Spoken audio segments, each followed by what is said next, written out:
uzima na afya. Vile vile napenda kumshukuru Mungu kwa mahali hapa, kwa kweli anatenda.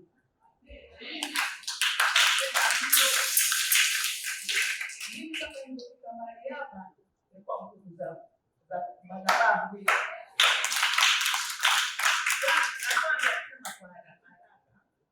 Kuna kipindi nilikuwa na kesi. Lakini nilisikia na nitoa ushuhuda hapa.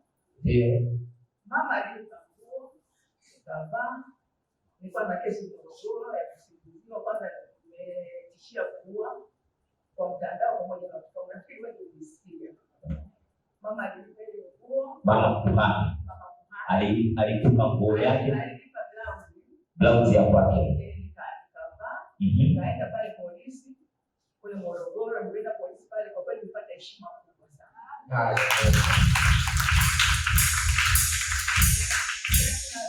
Kituo cha polisi unakaribishwa kama mheshimiwa. Wakati mtuhumiwa wanakuhukumiwa, unakaribishwa, wanapewa paka chai.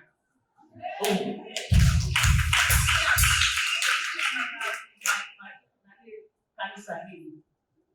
Pili, baada ya kuitwa pale, sasa baada mimi ya mshtakiwa kuwekwa ndani, lakini polisi alisimamia ile kesi ya kuwekwa ndani. Kitu ambacho nilishangaa sana. Nilishangaa sana kwa ndugu zangu wa kuhani, na maana nilikawa utisho kwa mapolisi wote. Haleluya. Kwa kweli imeisha. Kuonekana kwamba sisi tulielewa, tulikuwa tumesingiziwa, kwa ile kesi ilishafutwa. Sasa hivi tuko huru. Ndio Bwana Yesu makofi. Nataka kumshukuru Mungu wa mahali hapa kupitia kwa mama yetu kwa Askofu Nai. Kulikuwa na mkuu wangu alikuwa ameshikwa na madosi. Kwa kwamba akafanyiwa operation. Operation kidogo tumeambiwa tukafanyiwe na hospitali ambayo sio nikaitaja. Wasema kwamba ile inatuma kwamba watu wale kufanywa operation wanakufa. Hospitali ambazo niliambiwa akafanyiwe, kuna hospitali moja niliambiwa nitoe 300,000 bima yake haingii, nyingine kaambiwa 318 bima yake haingii. Lakini hiyo hospitali walisema kwamba watu wanakufa ilikuwa ni bure, bima yake haingii. Sasa mwanangu mwenye mtoto nikamwambia hivi, je, una imani kupeleka kwenye hospitali au kule kwa hipe? Akasema mimi kwanza na imani ulionayo wewe uko sali huko na mimi na imani hiyo. Haleluya. Kwa kweli Mungu alitenda mahali hapa, kushirikisha mama ile niliomba kwa kupitia mama kwa mama yetu, tukafanyia operation, akaendelea vizuri. Bado tumerudi nyumbani, sijawahi kuona hospitali ambaye unaenda unatibiwa alikuwa anakupigia simu kwa nyumbani wanaona haja mtoto. Amina, amina. Bado wapo wanakupigia simu, jamani mtoto anaendeleaje, ndipo hospitali zetu lazimonaje, basi kwa kweli mtoto anaendelea vizuri, hospitali zetu ziko vizuri sana. Sasa nikaona hapa kupitia imani kwa kupitia kanisa hili. Ndiyo Bwana Yesu makofi. Nataka kumshukuru Mungu. Juzi mtoto wangu alikuwa amelala wakati. Kufika saa 11 alfajiri bora ananiita. Anaingia kabisa, mama anakufa, mama anakufa. Ananigongia chumbani. Nikamfungua. Nilipofungua akaniambia kuna kitu kimekaa hapa. Yaani kinanikaba kinakuja kunikaba, analia kabisa anashindwa kuongea. Nikasema hapa nikachukua ile risiti ambazo pia fungu la 10 risiti ambazo atakuwa ametoka kusema hapa kwamba ukipata hii usitupe, ukiwa na shida yako chukua ipeleke mbele za Bwana. Nilichukua risiti hiyo, nikamwekea kooni, nikaanza kuomba kwa kupitia madhabahu ya wote. Pigie Bwana Yesu makofi. Nilimwambia kwa kupitia mama na kupitia risiti ile. Baada ya muda akaniambia najisikia vizuri. Baada hapo akaenda kulala. Nikamwamka asubuhi nikamwambia vipi? Akasema hivi nimezoeka kabisa siku. Haleluya. Haleluya. Ya binti yangu. Kuna binti yangu alikuwa mjamzito. Alikuja kama tarehe 6 hivi.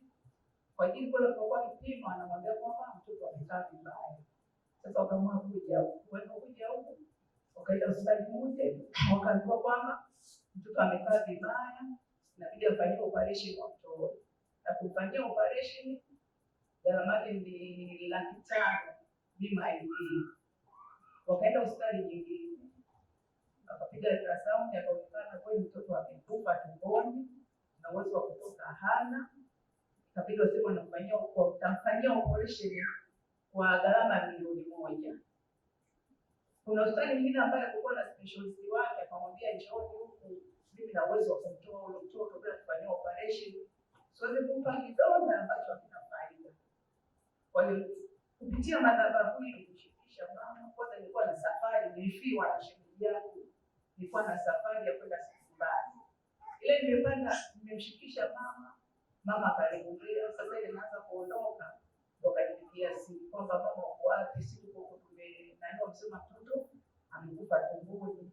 Ikabidi mimi sasa nishuke niaishe safari yangu kwa ajili ya kwenda kuona binti. Nilikuwa nikimshirikisha mama alimuombea usiku na mchana. Mama akasema ilikuwa siku ya Ijumaa wiki iliyopita, akaniambia mama, hili jambo hili mwanangu taliweka kwenye mkesha, tutaomba kupitia mkesha mambo yatakwenda vizuri, binti atakuwa vizuri, wala usiwe na wasiwasi. Aliweka kwenye maombi. Sasa Jumapili sisi ambapo ndo wanatakiwa sasa binti mtoto kitolewa, akasema taliweka kwenye maombi vile vile, uwe na amani. Mama alimuombea usiku mchana, alikuwa akimpigia simu, akimtumia message, akifariji, akimwambia mpaka binti akipokea simu. Bahati nzuri Mungu alijalia mahali hapa kufika kwenye Jumapili, kwenye saa 3:30 kile kitoto kikawa kimetoka.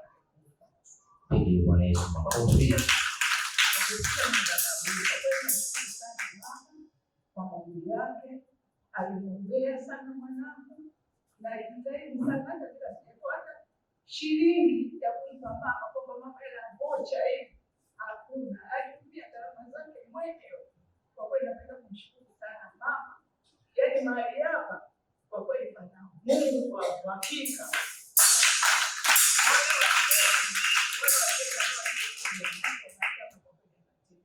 Nimefanya vitu vingi sana mno. Kwa kweli namshukuru sana Mungu, namshukuru wote baba mlipoomba, namshukuru na mama. Mungu awabariki sana. Amen.